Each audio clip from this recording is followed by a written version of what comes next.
इजरा करना सीखे। ये जो लफ्ज समावाती है इसका इजरा देखे कैसे होगा।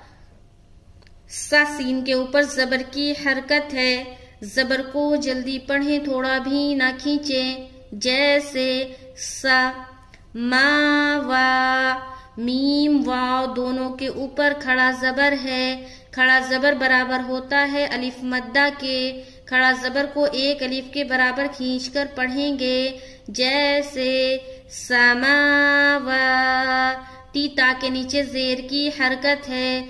जेर को जल्दी पढ़ें, थोड़ा भी ना खींचें। मारूफ पढ़ें, मजहूल आवाज से बचें।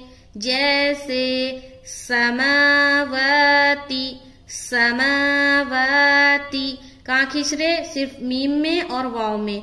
और जब भी दो हर्फ के ऊपर एक ही किस्म की हरकत हो तो दोनों का इजरा साथ में कर दे। समा